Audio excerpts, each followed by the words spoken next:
श्री स्वामी समर्थ. स्वागत आहे तुमचं माझ्या नवीन ब्लॉगमध्ये. मला बनवायचं होतं केळीचा शेक. तर मग मी गेले दुकानात दूध आणायसाठी. मग काकांना दूध दिलं आणि डायरीवरती दूध घेतलेल्यांचे पैसे लिहून घेतले. मग काय दूध घेऊन घराकडे निघाले. घराकडे निघाल्यानंतर घरी आल्यानंतर हे बघा मस्त केळी, कात्रज दूध आणि साखर घेतली. मग 2 केळीच्या प्रमाणामध्ये मी शेक बनवणार होते. तर मग हे केळी सोलून घेतले, त्याचे मस्त बारीक बारीक काप करून घेतले. बनाना शेक हा शरीरासाठी चांगला असतो. मग माझ्या मिस्टरांना आंघोळ केल्यानंतर रोज सकाळी बनाना शेक लागतो.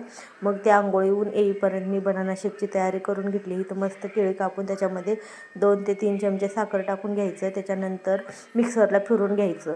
न दूध टाकताच मी पहिलं फिरवून घेते, कारण ते पूर्ण मिक्सरमध्ये ग्रँड होत नाही. मग नंतर ग्रँड झाल्यानंतर परत दूध टाकल्यानंतर परत 2 मिनटं फिरवून घेते. दूध टाकून फिरवून घेतल्यानंतर मस्तपैकी असं माझं बनाना शेक तयार होतं. मग ते ग्लासमध्ये काढून घेतले आणि मिस्टर आंघोळीहून येईपर्यंत माझं बनाना शेक तयार होतं. मिस्टर बनाना शेक पितील तोपर्यंत तुम्ही माझ्या व्हिडिओला लाईक, सबस्क्राईब नक्की